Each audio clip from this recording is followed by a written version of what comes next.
देता हूं अपने लिए। चलिए, so now this is going to be our unit. इसका ओवरव्यू ये रहा, फ्लूइड मैकेनिक्स चैप्टर का नाम है। इस यूनिट के अंदर ये छोटे छोटे सेक्शंस रहेंगे। ये एक चैप्टर कहलाता है, ये दूसरा, तीसरा, चौथा, ऐसे 4 चैप्टर से मिलकर फ्लूइड मैकेनिक्स बनता है। Now when we talk about hydrostatics, तो सबसे पहले आपको ये समझना होगा कि hydro word is basically used for water, लेकिन हम लोग वाटर के नाम पे कई सारे लिक्विड्स को स्टडी करते हैं इसमें। इसका रीजन क्या है? इसका रीजन ये है बिकॉज लिक्विड्स हमारे सामने 2 तरीके के होते हैं। एक होता है आइडियल लिक्विड और दूसरा होता है रियल लिक्विड। तो जब हम आइडियल फ्लूइड की बात करते हैं तो आप अच्छे से जानते हो फ्लूइड क्या होता है। What is fluid? What is fluid? अगर किसी कंटेनर में डाले तो उसका शेप ले ले, ये उसकी Anything प्रॉपर्टी that है। can flow. हाँ, Anything anything that which can can flow, correct. Anything which can flow is called as fluid. तो अगर मैं एक फ्लूइड की बात करूं तो ये 2 तरह के होते हैं, एक आइडियल और रियल। जब हम आइडियल फ्लूइड की बात करते हैं तो आइडियल फ्लूइड वो फ्लूइड होता है जो इनकम्प्रेसिबल होता है और नॉन विस्कस होता है। इनकम्प्रेसिबल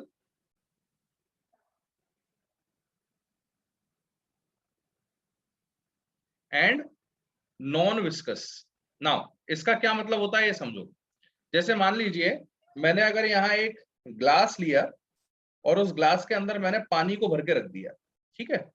अब मैं इस पानी को जब कंप्रेस करूंगा, या यहाँ एक लेट अस से पिस्टन लेता हूं और इस पिस्टन से इसको कंप्रेस करने की कोशिश करूं, तो क्या मैं इस कंटेनर के अंदर जो लिक्विड रखा हुआ है, वाटर रखा हुआ है, उसको कंप्रेस कर पाऊंगा? Yes sir. नहीं बे, कैसी बात कर रहे हो? पानी कंप्रेस नहीं होता। अगर तुम मान लो बहुत ऊंचाई से कूदते हो एक स्विमिंग पूल के ऊपर, तो आपकी जो पीठ होती है वो लाल हो जाती है एकदम जब आप सीधा फ्लैट सरफेस पे टकराते हो। रीजन इज बिकॉज आपने सर लिक्विड को पर कंप्रेस ही नहीं किया। थोड़ा सा कंप्रेस होता ना सर? नहीं, नेग्लिजिबल, बिल्कुल नहीं होता। अब वाटर तो बिल्कुल ही नहीं होता, वाटर तो बिल्कुल नहीं होता। सर पर वहां पे हमने पानी को, मतलब अगर हमने पिस्टन नीचे दबाया तो फिर पानी को आजू बाजू जाने के लिए जगह ही नहीं है ना, तो फिर हाँ, कंप्रेस तभी तो होना कंप्रेस पड़ेगा। नहीं हो रहा। अच्छा हाँ समझा सर।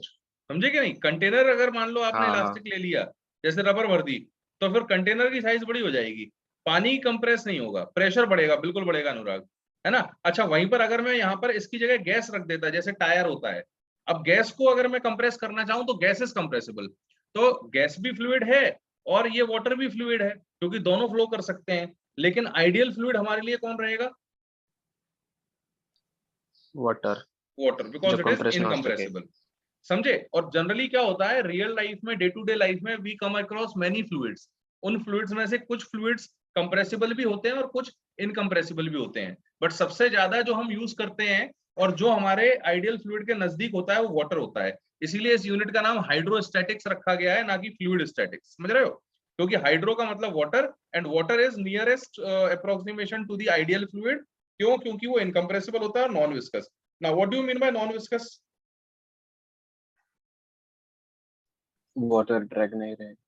हाँ, स्टिकी नहीं होता। एक तरीके से ऐसा समझ लो, जैसे मैं अगर आपसे बोलता हूं कि एक हनी को आपने एक चम्मच में लिया और जब उसको छोड़ते हो तो वाटर सीधा फॉल कर जाएगा, लेकिन हनी जो है वो थोड़ा सा स्टिकी होता है, उसकी लेयर्स आपस में एक दूसरे पे फ्रिक्शन लगाती हैं। तो ऐसा गाढ़ा नहीं रहेगा सर। क्या बेटा? वही सर, हार्ड रहेगा थोड़ा सा। आवाज कट रही है, फिर से बोलो एक बार। हैविंग टाइप जीरो, कर दे। क्या सुबोध? नहीं सर, उसको बोला टाइप करके लिख दे। हाँ हाँ, गाढ़ा रहेगा, करेक्ट। थोड़ा गाढ़ा रहता है, गाढ़ा से ज्यादा प्रॉपर ये रहेगा कि जो थोड़ा स्टिकी हो और जिसमें फ्रिक्शन हो लेयर्स के बीच में। तो water is the nearest example और अप्रोक्सीमेशन टू आइडियल फ्लूइड, है ना। तो अगर मैं एग्जाम्पल लेना चाहूं तो water will be the closest approximation for this ideal fluid. अब अगर मैं इस आइडियल फ्लूइड के बारे में जब बात करता हूं, यानी वाटर के बारे में बात कर रहा हूं, तो मैं हाइड्रोस्टैटिक्स को पढ़ रहा हूं। तो मुझे इसके लिए कुछ छोटे छोटे फ्लूइड से एसोसिएटेड प्रॉपर्टीज होते हैं, वो आपको पता होना चाहिए। जैसे सबसे पहला जो टर्म होता है जो आपके सामने बार बार आएगा, that will be density. Do you know what is density? सुना तो सबने ही है डेंसिटी। इट इज रो से हम इसको इंडिकेट करते हैं। Molecules per unit volume. Yes, density is simply given as mass per unit volume. तो किसी भी सब्सटेंस का कितना मास कितना वॉल्यूम ऑक्यूपाइड करता है, उस रेशियो को हम लोग डेंसिटी से निकालते हैं। अगर मान लीजिए किसी की डेंसिटी ज्यादा है, एक सेकंड रुकना, ये पता नहीं कौन खा गया, मैं साइलेंट कर दूं।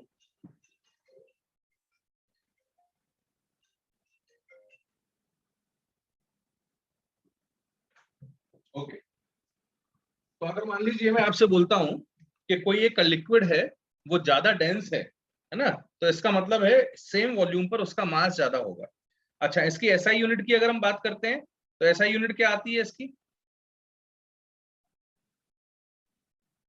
This is KG, this is metre cube, तो KG per metre cube. Centimetre cube. अबे सेंटीमीटर नहीं, केजी पर मीटर क्यूब, है ना? Sir metre. हाँ, आप सुना मेरी बात। अब यहाँ पर जब मैं डेंसिटी की बात कर रहा हूँ, तो हर लिक्विड की डेंसिटी जो है वो अलग अलग हो सकती है। जैसे आपने कई बार देखा होगा, पानी के ऊपर जब हम ऑयल वगैरह डाल देते हैं, तो कभी कभी कुछ ऑयल होते हैं जो तैरते रहते हैं, कुछ ऑयल होते हैं जो नीचे चले जाते हैं।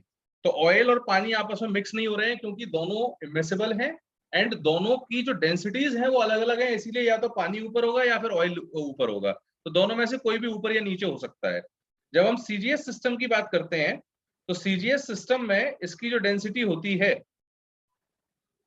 ना, उसको हम लोग बोलते थे, उसकी यूनिट होती है ग्राम पर सेंटीमीटर क्यूब, और कुछ लोग इसको ग्राम पर सीसी भी लिख देते हैं। सीसी मतलब क्यूबिक सेंटीमीटर। तो you should understand these terms, इसमें कंफ्यूज नहीं होना है। सबसे फेमस डेंसिटी जो हमको पता होना चाहिए, that is the density of water and density of mercury. these two terms or these two liquids are very widely used in this chapter. तो अगर मैं मान लीजिए एज अ नोट आपको याद करने को बोलूं, तो आपको याद होना चाहिए कि density of water it will be 1000 kg पर मीटर क्यूब, या फिर इसी को हम लोग बोल देते हैं 1 ग्राम पर सेंटीमीटर क्यूब। अब ये थोड़ा सा बच्चों को कंफ्यूज होता है कि कौन सा 1000 ग्राम में होता है या 1000 किलोग्राम में। तो आप ऐसे याद रखो कि अगर मैं आपसे बोलता हूं, आपके घर पे छत पे जो पानी की टंकी रखी हुई होती है, तो वो पानी की टंकी 1000 लीटर की अगर है, तो उसके अंदर 1 ग्राम पानी बनेगा या 1000 किलोग्राम पानी बनेगा?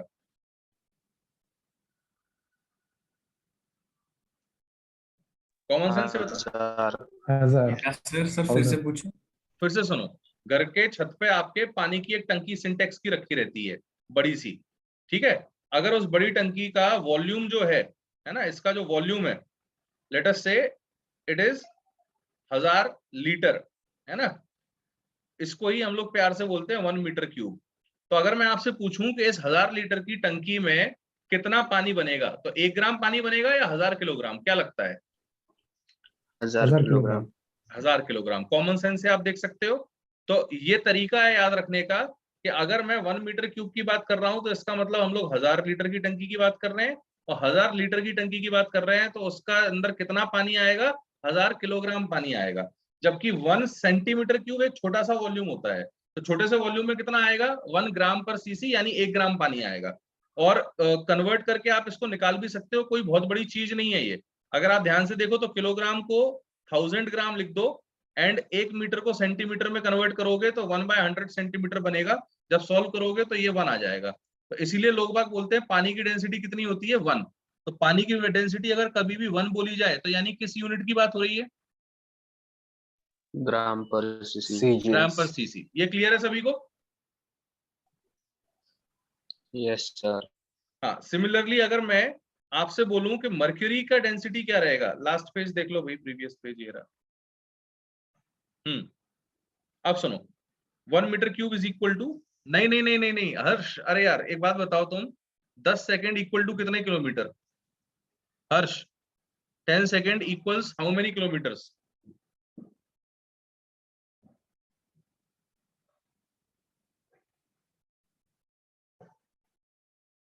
हर्ष जल्दी बोलो,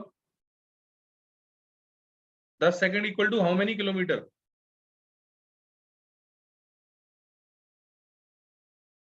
कांट कंपेयर भैया, क्वांटिटीज अलग हो गई। तो आपका जो क्वेश्चन है वो गलत हो रहा है। आप कह रहे हो कि 1000 kg equal to 1 metre cube. नहीं भैया, बिल्कुल नहीं। 1 मीटर क्यूब लीटर से कंपेयर हो सकता है क्योंकि ये भी वॉल्यूम है और ये भी वॉल्यूम है।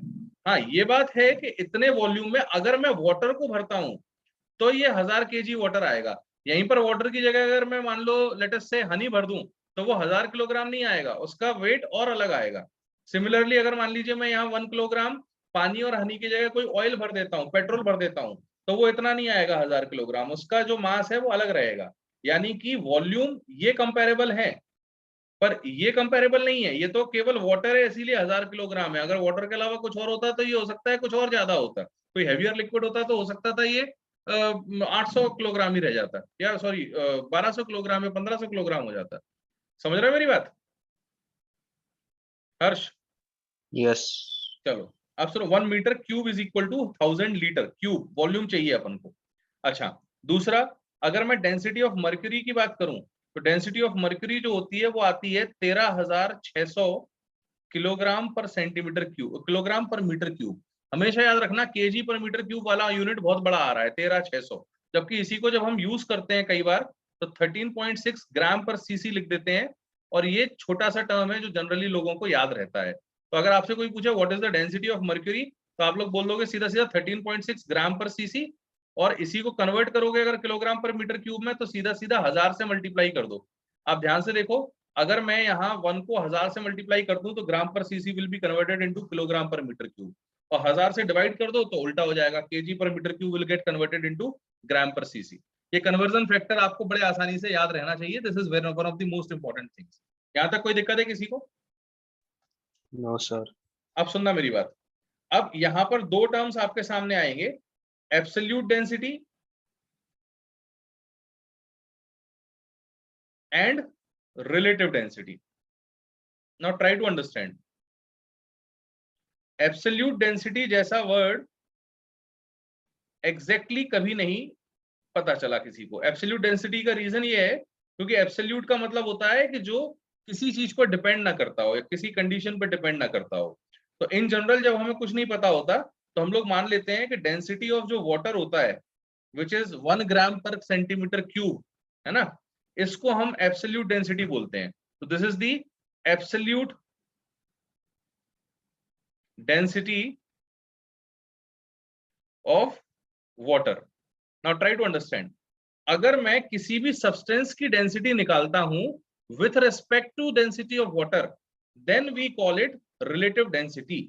अगर मैं किसी भी सब्सटेंस की डेंसिटी निकालता हूं with respect to density of water then we call it relative density. It is a very very important term. इसमें दो चीजें बहुत इंपॉर्टेंट, ध्यान से सुनना, ये जरूरी है। अगर मैं रिलेटिव डेंसिटी की बात करूं तो हम लोग उसको आर डी से शॉर्ट फॉर्म में लिख देते हैं, और रिलेटिव डेंसिटी हमसे ये कहती है कि अगर मान लीजिए मैं किसी भी सब्सटेंस या किसी भी लिक्विड को, है ना, लिक्विड के लिए अप्लाई होता है मेनली ये, तो अगर मैं रिलेटिव डेंसिटी की बात कर रहा हूं तो हम सीधा सीधा लिख देंगे it is the ratio of, मैं बताता हूं फिर से, मैं रिपीट करूंगा, तुम लोग टेंशन मत लो, बट पहले ध्यान से सुनो। अगर मैं आपसे बोलूं कि रिलेटिव डेंसिटी क्या है तो density of a liquid at 4 degree centigrade divided by density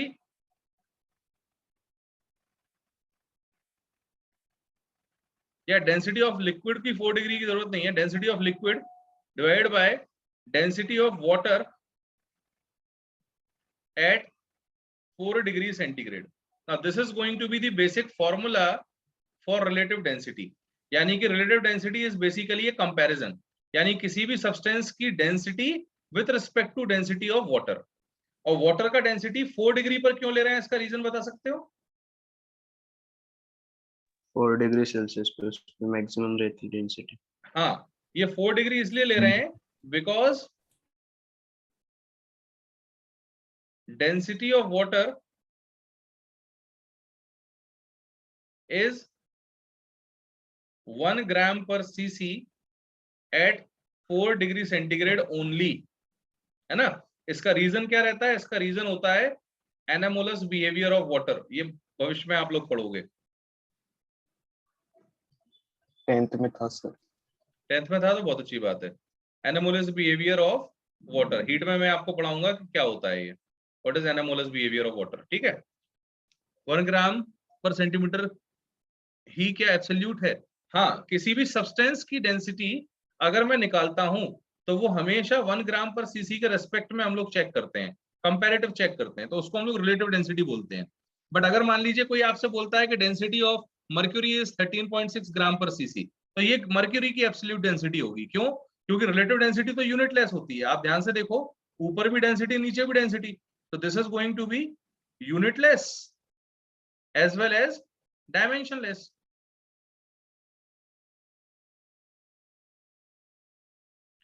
आया ना? सर तो अगर कोई फिर आपसे वाटर की डेंसिटी किसके रिस्पेक्ट में फाइंड की? वही एब्सोल्यूट माना है ना हमने। अगर खुद के रिस्पेक्ट में चेक कर रहे हो तो हाँ। उसी को हम एब्सोल्यूट मान रहे हैं। Yes sir. समझे? अगर मान लो वाटर को मैंने ऑब्जर्व किया और उसको चेक किया कि उसकी डेंसिटी कितनी आती है, तो वो हमने एब्सोल्यूट वैल्यू कंसीडर की है। अब रिलेटिव डेंसिटी क्या होती है? किसी भी लिक्विड की डेंसिटी अगर आप वाटर के रेस्पेक्ट में निकालते हो तो उसको हम लोग रिलेटिव, सॉरी मैं एक छोटे सा गलती कर गया, या density of any substance not liquid, density of substance with respect to density of water. यहां तक कोई दिक्कत है किसी को? मैं फिर से रिपीट कर रहा हूं, एक बार फिर से सुन लो मेरी बात को। अगर आपसे कोई बोले कि डेंसिटी क्या होता है, तो आप सीधा बोल देना mass divided by the volume. तो अगर मैं मास अपन वॉल्यूम करता हूं तो उसको हम डेंसिटी बोल रहे हैं। ये डेंसिटी जनरली अगर किसी सब्सटेंस की देखते हो तो वो एब्सोल्यूट कहलाएगी। बट अगर मैं उसको विथ रेफरेंस टू वाटर की डेंसिटी ले लूं, और वाटर की भी कौन सी डेंसिटी जो मैक्सिमम है, हाईएस्ट है, वो कितनी होती है? 1। कब होती है? 4 डिग्री सेंटीग्रेड पे। 4 से ज्यादा टेम्परेचर बढ़ाओगे डेंसिटी 1 से कम हो जाएगी, 4 से कम टेम्परेचर करोगे डेंसिटी 1 से कम हो जाएगी। इसको हम लोग कहते हैं अंग्रेजी में एनेमोलस बिहेवियर ऑफ वाटर, यानी कि density of water is maximum at 4 degree centigrade, और वो मैक्सिमम कितना है? 1। तो अगर मान लीजिए मैं इस डेंसिटी के रिस्पेक्ट में किसी सब्सटेंस की डेंसिटी निकालता हूं तो उसको हम लोग रिलेटिव डेंसिटी बोलते हैं। आप अगर यहाँ पर एक छोटा सा पॉइंट ऑब्जर्व करो या नोट समझ करके लिख लो, तो आपको याद रहेगा कि relative density is equal to density of substance in CGS system. और ऐसा क्यों कहा मैंने सीजीएस सिस्टम? क्योंकि एसआई सिस्टम में वाटर की डेंसिटी 1000 होती है, पर सीजीएस में होती है 1। तो ultimately relative density density of substance के बराबर ही तो आ गया। तो अगर मान लीजिए मैं आपसे पूछता हूं एग्जाम्पल के लिए कि रिलेटिव डेंसिटी ऑफ मर्क्यूरी क्या होगी, तो क्या होगी रिलेटिव डेंसिटी ऑफ मर्क्यूरी? जल्दी बोलो। 13.6 ग्राम पर सीसी। 13.6 यस, ग्राम पर सीसी। 13.6, और ग्राम पर सीसी मत लगा देना, यूनिटलेस होता है वो। अरे सबने लगा हाँ दिया, सर। समझे कि नहीं? डोंट यस यूज सर, ग्राम पर समझा। सीसी। हाँ सर। करेक्ट, समझ रहे हैं या नहीं? Yes sir. तो अगर मैं इसको एसआई सिस्टम में कन्वर्ट करूं तो रिलेटिव डेंसिटी ऑफ मर्करी कितनी आएगी? 13,600 kg पर मीटर क्यूब। सबको नहीं क्लियर है सर, ये? यूनिट नहीं होगा। सिर्फ यस 13,600। सर। तो कितना लिखेंगे हम? उतने। 13,600 इतना ही आएगा ना? ये आएगा ना? हाँ। एक सब्सटेंस की दो रिलेटिव डेंसिटी हो सकती हैं? नहीं नहीं नहीं, फिर अपन 1000 हो जाएगा। सर वो सेम ही है ना सर? भाई साहब ये है रिलेटिव बस डेंसिटी। यूनिट। मैं क्या कहना चाह रहा हूँ, मेरी बात सुनो। बच्चे हाँ सर, भावनाओं में अगर बह के, 13,600 लिया तो उसको अपन 1000 भी करना पड़ेगा, हाँ तो वो वापस करेक्ट, वही 13.6 वैल्यू आ हो जाएगा। जाएगी। अक्सर बच्चे क्या करते हैं, ये वाली लाइन को गलत समझ लेते हैं। वो बोलते हैं कि सब्सटेंस की डेंसिटी रिलेटिव डेंसिटी होती है, जबकि ऐसा नहीं है। सीजीएस सिस्टम में ले रहे हो तो सब्सटेंस की डेंसिटी रिलेटिव डेंसिटी बन जाएगी। एसआई में तो 1000 से डिवाइड करना पड़ेगा आपको। Are you getting my point? Sir can you repeat? हाँ समझा सर। फिर से सुनो सर मेरी मतलब बात। बस सीजीएस में ही होंगे क्या ये? हाँ, अगर मान लीजिए रिलेटिव? मैं आपसे बोलता हूं, इधर देखो ध्यान से, अगर मैं आपको बोलता हूं कि एक density of oil is, let us से 12,000 kg पर मीटर क्यूब, और मैं इसकी रिलेटिव डेंसिटी पूछता हूं सेम ऑयल की, है ना? So this is not equal to 12,000। Why? फिर से सुनो जरा, मैं समझा रहा हूँ, फिर से ही समझा रहा हूँ। वो 12,000 नहीं होगी। उसका रीजन क्या है? क्योंकि ये एसआई सिस्टम में है, सीजीएस में नहीं है। अगर रिलेटिव डेंसिटी निकालनी है तो क्या करना पड़ेगा? आप उस रिलेटिव डेंसिटी के लिए CGS उसको या तो सीजीएस में कन्वर्ट कर लो या 12,000 divide by density of water. Density of water कितना होता है? 1000, है ना? This 1000 is density of water. तो अल्टीमेटली कितना आ जाएगा? 12। एक तो ये तरीका 12 हो गया, और दूसरा मेथड क्या हो गया? डेंसिटी ऑफ ऑयल निकाल लो, तो वो 12,000 केजी पर मीटर क्यूब है। इसी को कन्वर्ट करो तो ये हो जाएगा 12 ग्राम पर सेंटीमीटर क्यूब। अब ग्राम पर सीसी में जो भी यूनिट आती है या जो भी वैल्यू आती है, यही रिलेटिव डेंसिटी के बराबर होती है। तो सीधा सीधा कह सकते हो RD will be equal to 12। Unit मत लगाना क्योंकि ये यूनिट लेस चीज है। आपको मेरी बात समझ में आ रही है या नहीं? Yes Yes, sir, sir. अब सबको क्लियर है? Yes sir. एक बार और आखिरी बार बता रहा हूं, ध्यान से सुनना। अगर मुझे किसी भी सब्सटेंस की रिलेटिव डेंसिटी निकालनी है तो मैं उस सब्सटेंस की डेंसिटी को वाटर की डेंसिटी से डिवाइड करता हूं। क्योंकि वाटर की डेंसिटी एसआई सिस्टम में 1000 होती है और सीजीएस में 1 होती है। इसी वजह से अगर मुझे सीजीएस सिस्टम में डेंसिटी दे रखी है तो वो सीधा सीधा आरडी की तरह भी ले सकते हो आप उसको। लेकिन अगर वो एसआई में दे रखी है तो वो आरडी नहीं होगी, फिर हमें उसको 1000 से डिवाइड करना पड़ेगा। सिंपल। हाँ, H2O की absolute density 1 gram per CC होती है या फिर 1000 किलोग्राम पर मीटर क्यूब, दोनों एक ही बात है। यहां तक कोई दिक्कत अब नहीं होना चाहिए किसी को। अब सुनो, एक और टर्म आपके सामने आएगा कई बार, जिसको हम लोग प्यार से बोलते हैं, गुड मॉर्निंग लिख दिया मैंने, जीएम लिखा सर आपने कहा?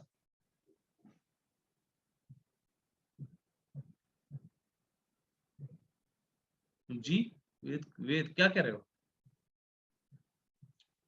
माइक ऑन करके बोल दे बेटा। कुछ गलत हो गया क्या?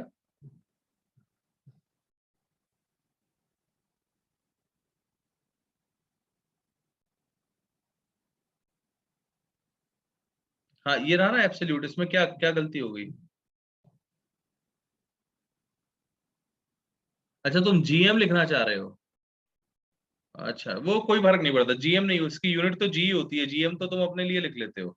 ऐसा ही यूनिट सीजीएस यूनिट में तो जी लेते हैं ना, पर जीएम नहीं लेते। स्क्रीनशॉट अभी लेने को बोलता हूं मैं। एक चीज और देख लो, एक और टर्म सामने आएगा कई बार जिसको आप लोग बोलते हो प्यार से स्पेसिफिक ग्रेविटी। अब स्पेसिफिक ग्रेविटी को कई लोग रिलेटिव डेंसिटी मान लेते हैं, गलत भी नहीं है, बात काफी हद तक सही है ना? अगर मैं आपसे बोल रहा हूं कि स्पेसिफिक, अच्छा सेंटीमीटर क्यूब होगा कह रहे हो क्या? ठीक है, अब सही है, ठीक है। तो specific gravity is basically again a ratio. इस बार किसका रेशियो लेना है? Density of liquid, row liquid upon rho water at 4 degree centigrade. आप देख रहे हो कोई ज्यादा डिफरेंस नहीं है, लगभग वही फॉर्मूला है जो रिलेटिव डेंसिटी का होता था। लेकिन रिलेटिव डेंसिटी में हम किसी भी सब्सटेंस को यूज करते थे और यहाँ पर हम लोग लिक्विड्स को यूज करते हैं। तो जब जब मैं स्पेसिफिक ग्रेविटी वर्ड यूज करूंगा, आप समझ जाना कि we are trying to discuss about the liquids. और जब जब मैं रिलेटिव डेंसिटी यूज कर रहा हूं तो इसका मतलब कोई भी सब्सटेंस हो सकता है। अच्छा, क्या लिक्विड्स के लिए रिलेटिव डेंसिटी लिख सकते हैं? बिल्कुल लिख सकते हैं। तो हम कह सकते हैं कि for liquids RD is same as specific gravity. अरे बोलिए, यहां तक कोई दिक्कत है? Yes sir. Simple, no sir. छोटी छोटी आसान सी सर। चीजें हैं, टफ तो नहीं है कुछ भी यहाँ। No sir. चलो तो स्क्रीनशॉट लो मतलब जल्दी ये से। सिर्फ लिक्विड के लिए क्या? क्या बेटा? स्पेसिफिक ग्रेविटी सिर्फ लिक्विड के ही ना?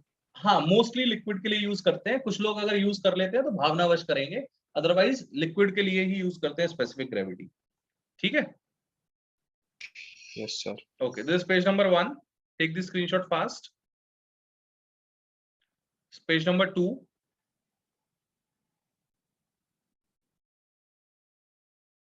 Page number 3. ठीक है?